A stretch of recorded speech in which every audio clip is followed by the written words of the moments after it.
अब खबरें विस्तार से। उत्तराखंड के नैनीताल की खोज को लेकर दो अलग अलग मत है। कुछ लोग नैनीताल की नवंबर 1841 की अंग्रेजों द्वारा खोज बताते हैं, तो कुछ इतिहासकार इसका जिक्र स्कंद पुराण में होने की बात कहते हैं। उनका कहना है कि पुराण काल में इसे तीर्थ के रूप में जाना जाता था।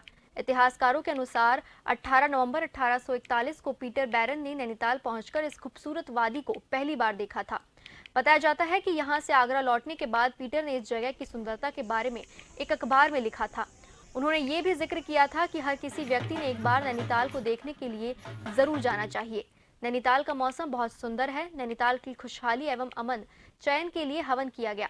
इसके साथ ही हिंदू, मुस्लिम, सिख, ईसाई, बौद्ध एवं अन्य धर्मों द्वारा भी नैनीताल की दीर्घायु के लिए ईश्वर से प्रार्थना की गई, जिसके तत्पश्चात नैनीताल विधायक एवं अतिथिगणों ने 52 से अधिक केक काटकर जन्मोत्सव मनाते हुए नैनीताल की आम जनमानस को बधाई दी।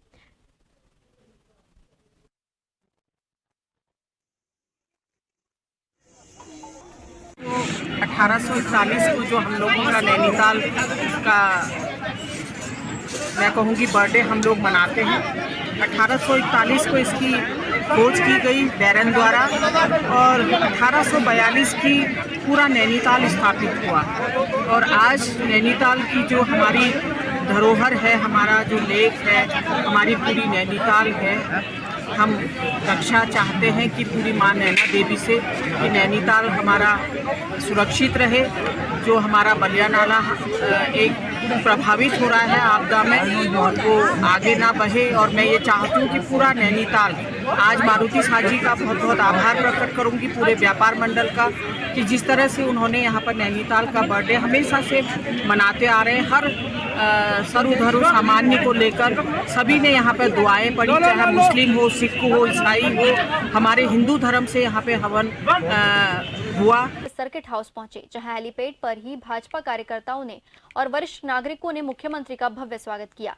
मुख्यमंत्री ने हेलीपैड पर ही क्षेत्र के वरिष्ठ नागरिकों के साथ बातचीत कर क्षेत्र की परिस्थिति के बारे में और क्षेत्र की आवश्यकता के बारे में जानकारी साझा की, जिसके बाद मुख्यमंत्री ने चंपावत सर्किट हाउस प्रांगण में आयोजित जिला पत्रकार संगठन के शपथ ग्रहण समारोह में शिरकत की, जहां मुख्यमंत्री का एक अनोखा ही रूप देखने को मिला जब वह आयोजन स्थल में आई एक छोटी बच्ची का हाथ पकड़कर उससे बात करने लगे। मुख्यमंत्री धामी ने कार्यक्रम में पहुंच चंपावत पत्रकार संगठन के सभी पदाधिकारियों को स्वयं शपथ दिलाई और चंपावत जिला पत्रकार संगठन के सभी पदाधिकारियों को शुभकामनाएं देते हुए जनपद में पत्रकारों के लिए सरकार द्वारा दी जाने वाली सभी सुविधाओं को लागू किए जाने की बात की। इसके साथ ही चंपावत में प्रेस क्लब, भवन एवं मीडिया सेंटर खोले जाने का आश्वासन सभी पत्रकारों को दिया।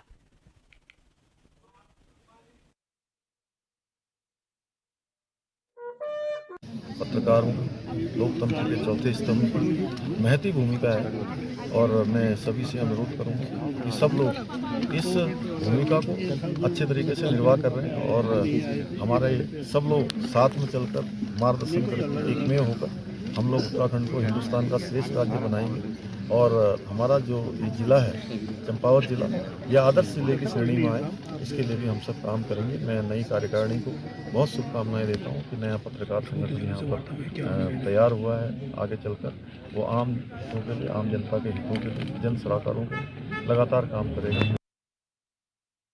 जहां एक और कांग्रेस पार्टी के वरिष्ठ नेता राहुल गांधी द्वारा कन्याकुमारी से लेकर कश्मीर तक भारत जोड़ो यात्रा निकाली जा रही है, तो वहीं उत्तराखंड प्रदेश कांग्रेस कमेटी के आह्वान पर प्रदेश की लगभग सभी विधानसभाओं में कांग्रेस पार्टी के पदाधिकारियों और कार्यकर्ताओं द्वारा भारत जोड़ो यात्रा निकाली जा रही है। लालकुआ विधानसभा क्षेत्र के अंतर्गत पार्टी के पदाधिकारियों और कार्यकर्ताओं ने भारत जोड़ो यात्रा निकाली।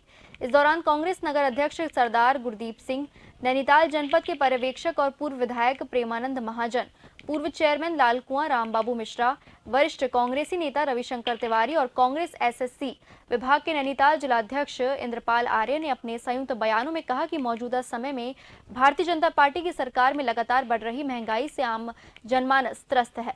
इसके अलावा बेरोजगारी आज अपनी चरम सीमा पर है।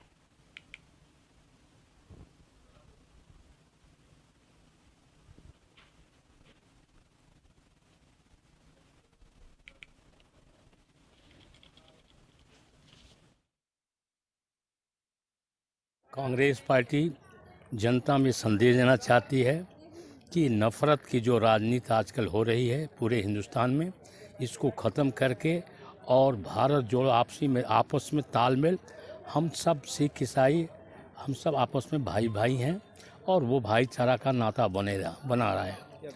भारत जोड़ो यात्रा का मकसद केवल है लोगों को जोड़ना, लोगों के अंदर जो भावना, जो भाजपा जो सरकार लोगों को तोड़ती है, हमारी कांग्रेस पार्टी लोगों को जोड़ेगी, लोगों को एकता बनाए।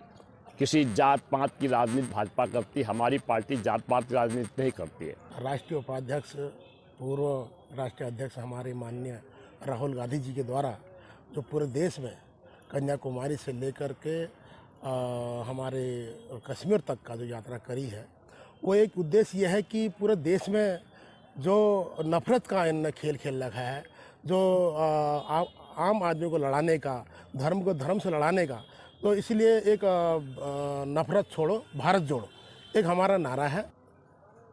वर्तमान में हमारे कांग्रेस पार्टी के नेता माननीय श्री राहुल गांधी जी कन्याकुमारी से लेकर आपके कश्मीर तक यात्रा निकाले हुए हैं। उस यात्रा का नाम है भारत जोड़ो यात्रा, क्योंकि हालात इस समय पूरे देश में एक ये हालात है कि नफ़रत का जो एक माहौल है वो बना हुआ है।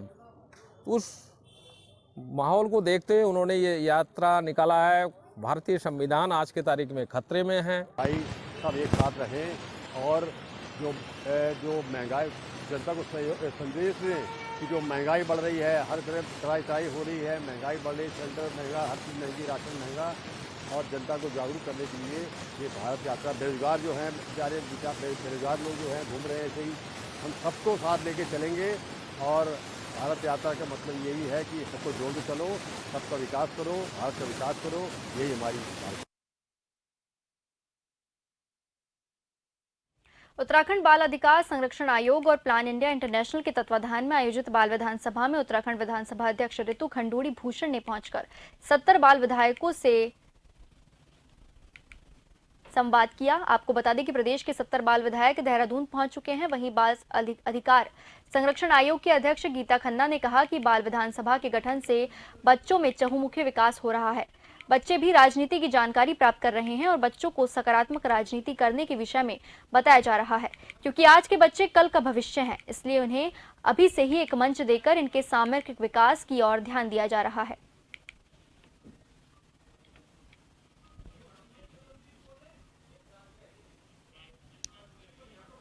सुनिश्चित करने के लिए उनमें वो चेतना लाने के लिए कि उनके क्या अधिकार हैं और कैसे वो समाज में खुद से उस सामाजिक चेतना का हिस्सा बन सकते हैं, ये बाल विधानसभा का गठन किया जाता है।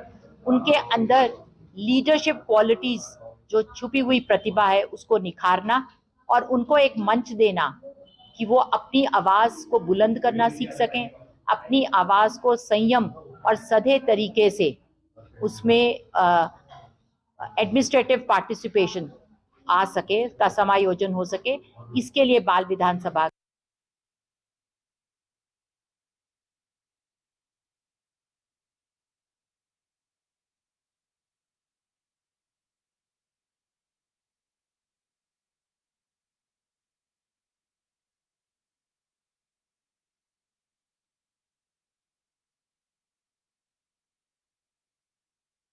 रही है। लेकिन अब प्रीतम सिंह की सचिवालय कूच ने गुटबाजी को जग जाहिर कर दिया है। प्रीतम सिंह और संगठन इस गुटबाजी पर आर पार आ गया है। 21 नवंबर को प्रीतम सिंह प्रदेश के ज्वलंत मुद्दों के साथ सचिवालय कूच करने जा रहे हैं, जिसकी पूरी रणनीति अख्तियार कर ली गई है। प्रीतम सिंह की इस रैली के लिए छपवाए गए पोस्टर पर प्रदेश स्तरीय सभी नेता गौण हैं। यहां तक कि प्रदेश प्रभारी की फोटो भी इस पोस्टर में नहीं लगाई गई है, जिसने कांग्रेस की गुटबाजी को तूल दे दिया है। इस मसले पर प्रीतम सिंह ने कहा कि उन्होंने सभी को आमंत्रण दे दिया है, जो सम्मिलित होना चाहे उनका स्वागत है।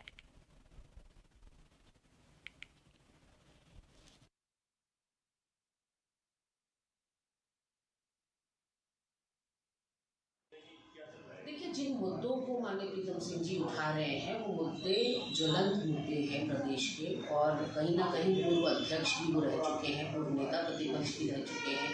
तो ऐसे में उनकी जिम्मेदारी भी बनती है प्रदेश की जनता के प्रति। वो मुद्दे उठा रहे हैं, सही बात है, लेकिन जिस तरह से संगठन को कॉन्फिडेंस में नहीं लिया गया वो दुर्भाग्यपूर्ण है।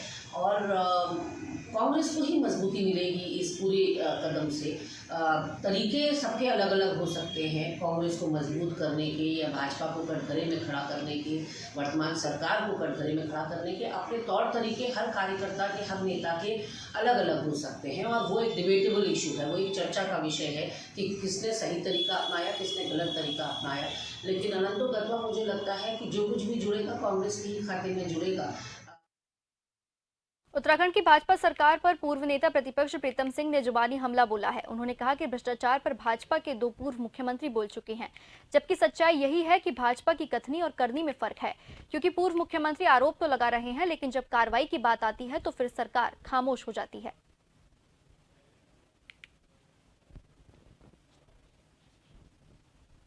भ्रष्टाचार को लेकर के 2 पूर्व मुख्यमंत्रियों ने सरकार पर वार किया है और वर्तमान मुख्यमंत्री के सामने एक चुनौती पेश कर दी है कि वो भ्रष्टाचार जो सरकार में विद्यमान है उसके खिलाफ लड़ने का काम है। लेकिन अगर हम देखें तो तीनों ही मुख्यमंत्री, जो 2 पूर्व और जो वर्तमान हैं, भ्रष्टाचार से लड़ने का कोई इरादा नहीं है। जीरो टॉलरेंस की बात, लोकायुक्त लाएंगे, लेकिन तमाम चीज़ों को धत्ता बताने का काम किया है।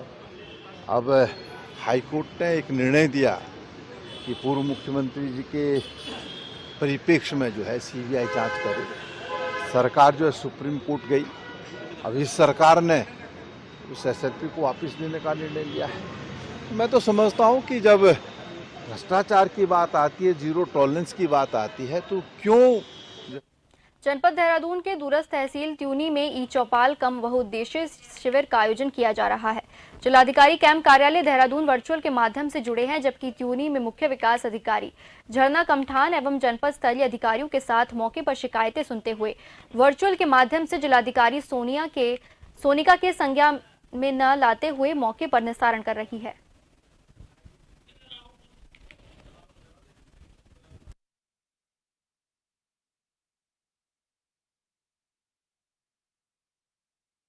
ये दूसरी है हमारी, जो हमने त्यूनी में की थी और इससे पहले हमने कालसी में की थी। और पहली वाली तो हमने इनिशिएटिव था पहले दिन पहली बार किया था, लेकिन आज काफ़ी अच्छा रिस्पांस है। अभी तक करीबन 55 के करीबन हमारे पास 2 घंटे में हमारे यहाँ शिकायतें और समस्याएं आई हैं। और साथ ही क्योंकि बहुउद्देशीय शिविर भी लगा है, तो प्रमाण पत्र हो गए या दूसरी जो भी समस्याएं हैं वो भी वहीं पे निस्तारित करनी। शहर में बढ़ते प्रदूषण की रोकथाम के लिए आरटीओ की बैठक की गई, जिसमें उन तमाम बिंदुओं पर चर्चा की गई जो प्रदूषण को कंट्रोल करने में महत्वपूर्ण साबित हो सकते हैं। इस बैठक में सरकार की तय की गई गाइडलाइन के अनुसार अगले साल निर्धारित समय के बाद डीजल और पेट्रोल से चलने वाले ऑटो विक्रम की जगह सीएनजी इलेक्ट्रिक ऑटो विक्रम को ही चलाने को मंजूरी मिलेगी। देहरादून आरटीओ सुनील शर्मा ने बताया कि ऐसे कदम से शहर में बढ़ते प्रदूषण को कंट्रोल करने में काफी सहूलियत मिल सकेगी।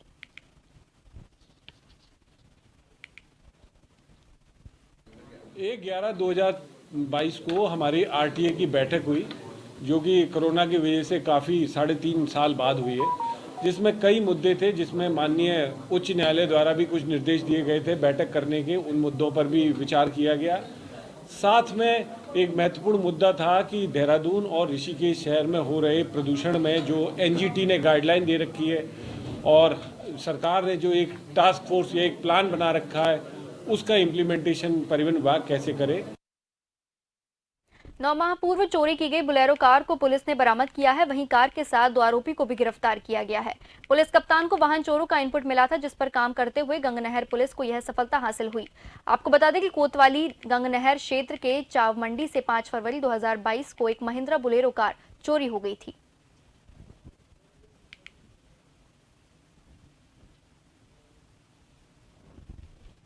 अपराध संख्या 124/22 में एक बोलेरो चोरी होने की जो घटना है वो हुई थी। इसी पे कार्रवाई करते हुए गंगनहर कोतवाली द्वारा जो है 2 चोरों को पकड़ा गया है। दोनों को हिरासत में लेकर पूछताछ की गई और जो चोरीशुदा जो बोलेरो थी उसको बरामद कर लिया गया है और दोनों अभियुक्तों के खिलाफ जो है न्यायालय में रिमांड लिया जा रहा है। अल्मोड़ा जिले के विकासखंड सल्ट के मरचूला में ग्रामीणों क्षेत्र जनप्रतिनिधि के साथ डीएफओ कालागढ़ टाइगर रिजर्व ने बैठक आयोजित की गई। बैठक में आमजन के साथ मंथन करने पहुंचे डीएफओ कालागढ़ वन प्रभाग नीरज शर्मा बातचीत कर रहे थे कि अचानक माहौल गर्मा गया। गुस्साए लोगों ने डीएफओ का घेराव कर आरोपित वनारक्षी के विरुद्ध दर्ज मुकदमा वापस लिए जाने की मांग उठा दी। डीएफओ नीरज शर्मा को जांच के निर्देश दिए थे। ग्रामीणों ने साकर गांव में हिंसक वन्यजीव के हमले में घायल कमला देवी को आर्थिक सहायता और उपचार में खर्च वहन करने की मांग रखी। हंगामे के बीच वन आरक्षी के समर्थन में नारेबाजी की जाने लगी। इसके साथ ही ग्रामीणों ने मरचूला नेशनल हाईवे पर 15 मिनट तक जाम लगा दिया। लगभग 1.5 घंटे बाद 2 घंटे के आसपास डीएफओ के आश्वासन पर लोगों का गुस्सा कुछ शांत हुआ। बैठक में स्थानीय व्यापारी जमरिया, सांकर, बलूली, बंदराण, नागतले आदि गांव के पंचायत प्रतिनिधि और ग्रामीण शामिल हुए। तारीख को एक मरचूला के पास ही सांकर गांव है, वहां पर एक वन्यजीव के द्वारा, जो कि बाद में जिसकी गुलजार के रूप में पहचान हुई, उसके द्वारा एक महिला पर हमला किया गया था। तो उसके संबंध में भी जो है वहाँ पर जो वन विभाग ने निरंतर जो उपाय किए, पेट्रोलिंग टीमों का गठन किया, ड्रोन से भी गश्त, पेट्रोल पैदल भी गश्त और बाकी सामान्य गाँव वासियों की सुरक्षा के लिए और जो बच्चे हैं उनकी सुरक्षा के लिए भी हम लोगों ने व्यवस्था अपने स्तर से किया था। वहीं उत्तरकाशी के यमुनोत्री राष्ट्रीय राजमार्ग पर एक बड़ा सड़क हादसा हो गया। ब्रह्महाल अचानक होटल के पास एक वाहन दुर्घटनाग्रस्त हो गया। वाहन में 6 लोग सवार थे, जिसमें 4 लोगों की मौत हो गई।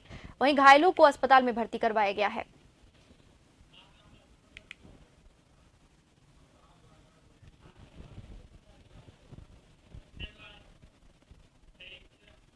राजधानी देहरादून के प्रेस क्लब में एक प्रेस सभा आयोजित की गई, जिसमें गडरल नरेंद्र सिंह नेगी के द्वारा उत्तराखंड के युवा गायक अंकित चकवान के प्रसिद्ध गीत रीति रिवाज का वीडियो विमोचन किया गया। मुख्य अतिथि के तौर पर पहुंचे गडरल नरेंद्र सिंह नेगी ने अंकित चकवान व उनकी पूरी टीम को बधाई देते हुए उनके इस प्रयास की सराहना की। इस गीत की खास बात यह है कि यह गीत पहाड़ की छोटी छोटी घटनाओं को आधार बनाकर लिखा गया है व पारंपरिक तीज त्योहारों पर होने वाले आकर्षण पर बनाया गया है।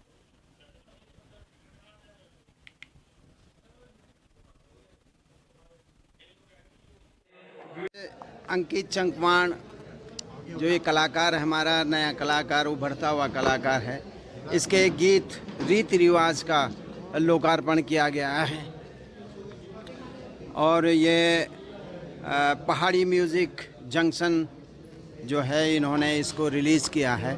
तो मैं शुभकामनाएं देता हूं रीति रिवाज गाने के पूरी टीम को और उम्मीद करता हूं कि अंकित जो है आगे भी इस तरह से अपने लोक संस्कृति से जुड़े हुए गीत जनता के सामने रखेगा और जनता का आशीर्वाद प्राप्त करेगा। मैं जो हूँ शुरुआत से ही मतलब मैंने अपने आइडल जो है आदरणीय नेगी जी को और प्रीतम बर्तवान जी को, और मैंने अपनी पुरानी जो हमारी लोक कला विरासत है उसी को ही मतलब ज़्यादातर देखा है, उसी में ज़्यादातर रहा हूँ, अपने गांव में रहा हूँ। तो मैं ज़्यादातर नए उसमें नहीं भागता हूँ। जो आज की डेट में जो चल रहा है, दिनता जो चल रहा है उसमें नहीं भागता हूँ। मैं चाहता हूँ कि मैं सर को फॉलो करूँ आगे, अपने कल्चर, अपने रीति रिवाजों के लिए, अपने पहाड़। विश्व प्रसिद्ध श्री बद्रीनाथ धाम के कपाट बंद हो गए हैं। दोपहर 3:35 पर शीतकाल के लिए कपाट बंद कर दिए गए। बद्रीनाथ मंदिर को फूलों से सजाया गया। अब शीतकालीन गद्दी स्थल पांडुकेश्वर और जोशीमठ में श्रद्धालु भगवान बद्रीनाथ के दर्शन किए। आपको बता दें कि इस बार बद्रीनाथ धाम में रिकॉर्ड 17.47 लाख श्रद्धालुओं ने दर्शन किए।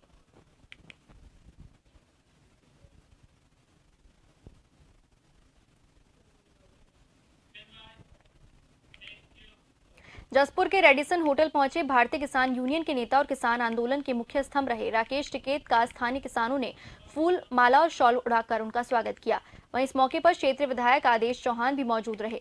इस दौरान उन्होंने कहा कि किसान अपना काम ठीक कर सरकार की गलत नीतियों का विरोध करे और संगठनों पर ध्यान दे। यदि संगठन होगा तो आंदोलन भी होगा तथा सरकार की गलत पॉलिसी का विरोध होगा। वहीं उन्होंने कहा कि अगर विरोध नहीं होगा तो बस 1200 रुपए प्रति क्विंटल धान बेचो। उन्होंने कहा कि सरकार अपने वादों पर खरा नहीं उतरी।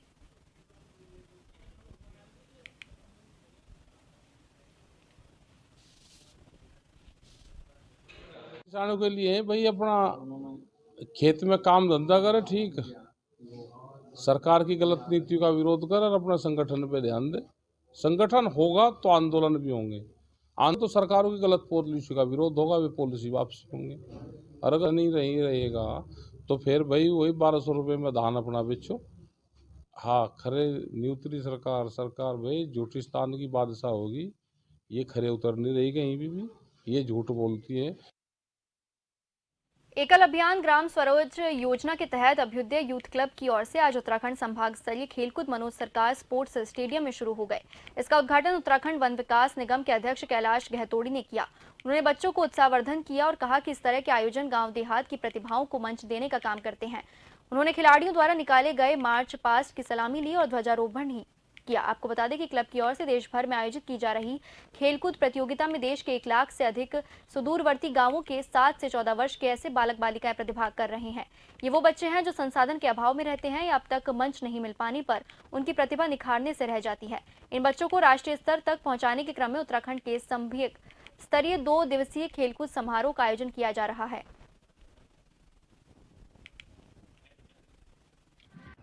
एक तो इस साल जो प्राकृतिक एक ऐसा रहा है माहौल, देर में बारिश हुई, आज गोला में पानी अभी तक कम नहीं हुआ है। और दूसरी जो आपने कहा है एक प्रदेश और एक रॉयल्टी का, ऐसा भी ज़रूरी है, एक रॉयल्टी होनी चाहिए। और हमने माननीय मुख्यमंत्री जी से आग्रह भी किया और उन्होंने माना भी है, उस दिशा में काम भी कर रहे हैं, जल्दी इसका परिणाम निकलेगा। पूरे उत्तराखंड के ग्रामीण परिवेश से ये बच्चे आए हैं और मैं सम्मानित आप पत्रकार बंधुओं को बताना चाहूँगा, इसमें कई बच्चे ऐसे हैं जिन्होंने आज तक मैदान भी नहीं देखा था। ये मैदान पहाड़ पे ही पढ़ रहे हैं, लिख रहे हैं या कोई काम कर रहे हैं, खेलकूद कर रहे हैं, लेकिन आज मैदान में इनका कई बच्चे ऐसे, इसमें दर्जनों बच्चे जिनका पहली बार मैदान में आना हुआ है। और ये हमारे एकल अभियान का एक हिस्सा है, ग्राम स्वरोजगार योजना का। जो बच्चे गरीब परिवारों के जो स्कूलों में नहीं जा पाते, उनको हमारी एकल अभियान की बहनें घर घर जाके मोहल्ले मोहल्ले जाके पढ़ाती हैं। पूर्व राष्ट्रीय अध्यक्ष राहुल गांधी की भारत जोड़ो यात्रा के समर्थन में आज पूर्व राज्य मंत्री जसवीर के नेतृत्व में कांग्रेस जनों ने मोटाडांग में एकत्र होकर भाजपा सरकार के खिलाफ नारेबाजी करते हुए नींबू चौड़ तक पैदल भारत जोड़ो यात्रा निकाली। इस दौरान पूर्व राज्य मंत्री जसवीर राणा ने कहा कि जब से देश में भाजपा सरकार आई है और समाज का विघटन हुआ है, बेरोजगारी महंगाई बढ़ी है और सरकारी संस्थाओं का बहुत ज्यादा दुरुपयोग हुआ है। जब इस संदर्भ में विपक्ष ने बोलना चाहा तो बोलने नहीं दिया गया। अब कांग्रेस जनता के बीच जाकर भारत जोड़ो यात्रा, तिरंगा यात्रा का आयोजन कर रही है। महत्वपूर्ण मुद्दों पर सरकार ने विपक्ष को बोलने नहीं दिया। तब कांग्रेस के पास एक ही रास्ता था कि वो जनता के बीच जाए और अपनी बात रखे। माननीय राहुल गांधी जी द्वारा पूरे भारत में पदयात्रा के माध्यम से इस कार्यक्रम को आयोजित किया और आज वो लगभग 1,500 से ऊपर किलोमीटर चले गए हैं। उत्तराखंड के उधम सिंह नगर जिले के काशीपुर पुलिस ने बाइक चोरियों का खुलासा करते हुए चोरी की 1 दर्जन से अधिक बाइकों के साथ आधा दर्जन के आसपास बाइक चोरों को गिरफ्तार करने में सफलता प्राप्त की, जबकि एक बाइक चोर अभी भी पुलिस की पकड़ से बाहर है। घटना का खुलासा करने वाली पुलिस टीम को एसएसपी उधम सिंह नगर के द्वारा 10,000 रुपए के इनाम की घोषणा की गई है। घटना का खुलासा करने वाले पहले उधम सिंह नगर जिले के एसएसपी डॉक्टर मंजुनाथ टीसी को करना था, लेकिन समय के अभाव के कारण देर शाम घटना का खुलासा सीओ काशीपुर वंदना वर्मा ने किया।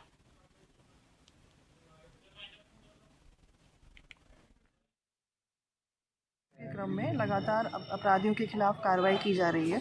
उसी क्रम में काशीपुर कोतवाली द्वारा एक अच्छी कार्रवाई की गई है, जिसमें एक अंतर जनपदीय और अंतर राज्य वाहन चोर गिरोह के 5 सदस्यों को गिरफ्तार किया गया है और एक इसमें से फिलहाल फरार है और इनसे 15 बाइकें बरामद हुई हैं। पिछले काफ़ी समय से काशीपुर, जसपुर, बाजपुर क्षेत्र से मोटरसाइकिलें चोरी होने की सूचना आ रही थी और अलग अलग जगहों पर इसमें मुकदमे भी पंजीकृत हैं।